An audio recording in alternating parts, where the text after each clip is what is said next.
জামদানি গ্রামের ৩০০ মিটার রাস্তা বেহাল, চরম দুর্ভোগে শিক্ষার্থী ও সাধারণ মানুষ।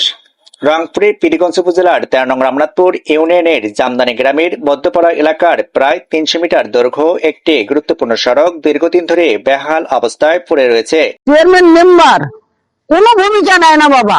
ইলেকশনের সময় আসে আমরা এই রাস্তাটা দাবি দিই, বলে আমার রাস্তাটা খালি ক্লিয়ার দাও, রাস্তাটা পরিষ্কার করো। চেয়ারম্যান মেম্বার করা দেমো দেমো দেমো দেমো দেমো দেমো দিতে দিতে বাবা আমাদের কর্মই শেষ করিল, তাও কোন চেয়ারম্যান মেম্বার এই রাস্তাটার আমার কোনো খবর নেয় না। মেম্বারের কাছে বাবা আমরা এই রাস্তাটার জন্য দ্রুত দাবি ভালো হয়, ছেলেরা এই পাড়া ২০০-২৫০ লোক বসবাস করি, আমরা চলাফেরা করতে পারি না, আমরা কিছু করতে পারি না, আমরা বড় রাস্তায় উঠতে পারি না, যেতে পারি না, অসুবিধে। বয়স্ক লোক আমরা দুবিশ দুবিশ করে পড়ি, হয়েছে ছেলেরা যেতে পারে না, কত মানুষ লোকজন আসতে পারে না, বড় রাস্তাতে গাড়ি আটকে আটকে এই গ্রামে পাড়ায় ঢোকে। ভাঙাচোরা ও কাদায় ভরে যাওয়ায় রাস্তাটি বর্তমানে প্রায় চলাচলের অনুপযোগী হয়ে পড়েছে।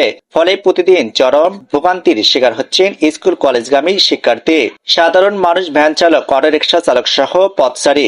স্থানীয়দের অভিযোগ, বছরের পর বছর ধরে রাস্তাটির সংস্কার না হয় সামান্য বৃষ্টিতে কাদা ও পানি জমে যায়।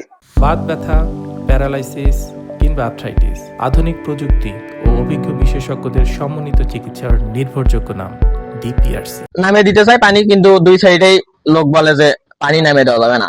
আমাদের এই রাস্তা নিয়ে আমরা খুবই সংকোচে আছি।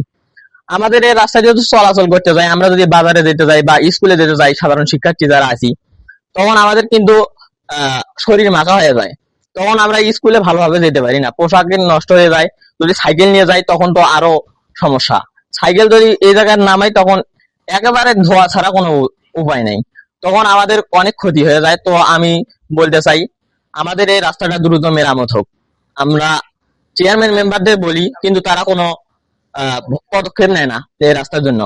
তো আমরা সরকারের কাছে দাবি জানাই যে আমাদের এই রাস্তাটা দ্রুত হেরিং বা মেরামত হোক, পানিগুলো নামতে পারে সেই রকম একটা যাতে ড্রেন হয়।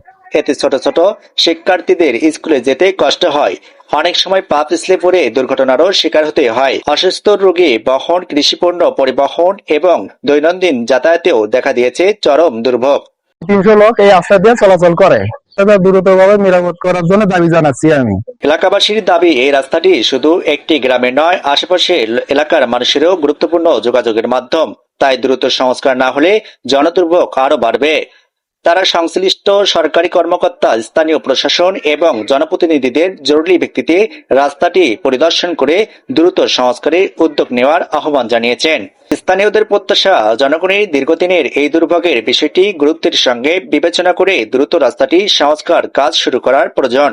তাহলে শিক্ষার্থী, সাধারণ মানুষ, ভ্যান ও অটোরিকশা চালক সহ সকলেই নিরাপদ চলাচল নিশ্চিত হবে এবং এলাকার যোগাযোগ ব্যবস্থা স্বাভাবিক হবে। স্থানীয়দের একটাই দাবি, দ্রুত সংস্কার হোক জামদানি গ্রামের মধ্যপাড়ার এই ৩০০ মিটার রাস্তা। দুর্ভোগ বছরের পর বছর ধরে চলা জনদুর্ভোগ।